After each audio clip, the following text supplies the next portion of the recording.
terminer. Il nous semble que c'est important, si les gens veulent et sont dans la démarche de partager les savoirs, que ceux qui sont au cœur de ces dispositifs-là soient mis à contribution dans tout programme, et particulièrement dans les programmes de renforcement des capacités. Pour nous, en tout cas, c'est dans la logique de notre travail, et c'est avec une joie et une fierté qu'aujourd'hui, en tout cas, nous vous accueillons et partageons avec vous ces quelques éléments sur cette thématique qui est assez vaste et aux conséquences diverses, complexes et à la fois multiples. Et justement, quel est l'intérêt d'en parler aux journalistes? Mais l'intérêt, les journalistes, avant d'être journalistes, c'est des humains, c'est des gens, c'est des personnes au même titre que moi. Mais au-delà de leur profession de journaliste, c'est des pères de famille, c'est des mères de famille, c'est des citoyens dans notre pays. Donc, quand on parle de protection de l'enfant, il faut exclure personne. Et la spécificité maintenant, c'est que ces journalistes, en possession de connaissances et de savoirs objectifs,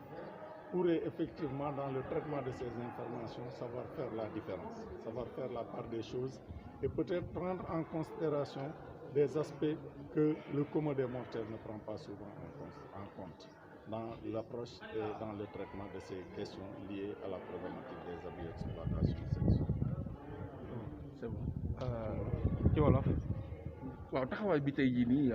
nga woo ci taskatu xibaar yi pour jagleel leen pàcc boo xam ne da nga ci doon weesaloo ak ñoom ay xam-xam ci fànn bi nga xam ne dañ koy seetlu mooy am ay abus yoo xam ne sexuellement dañ koy def ci xale yi ndax da ngeen bëgg ku leen ci gën a dégg wala dafa jaadu ñoom ñu xamal leen ko ñoom ñi nga xam ne ñooy xibaar ci lu ni mel. dafa jaadu ndax nag taskatu xibaar borom kër la taskatu xibaar doomi réew mi la. parce que te xibaar wayjur la am na doom am na soxna am na borom kër am na ay jarbaat dañoo jàpp ne lépp loo xamante ne dañu koy yëkkati jëmale ko ci kaaraange gone yi kaaraange tout tànk yi waruñ ci am xaaj ak seen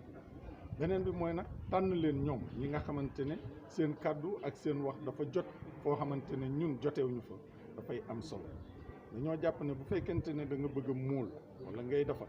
ñi nga xamante ne seen taxawaay dafa jàng jëmee ko ci mbiru yar doomi aadama mbiru jox leen xibaar yu mat sëkk dañoo jàpp ne ñooñu boo leen beddi nga lu am solo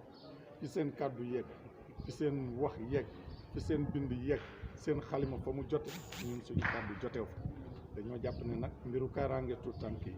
du ñun ñi ci nekk dong ñoo ciy def suñu pàcc yéen a ngi ciy def lu am solo xëy na da ngeen koo mënut a natt wala mënu leen xayma fan la yem waaye daal li may wax mooy bu dee dañuy muul dañuy jàpp képp koo xamante ne am na pàcc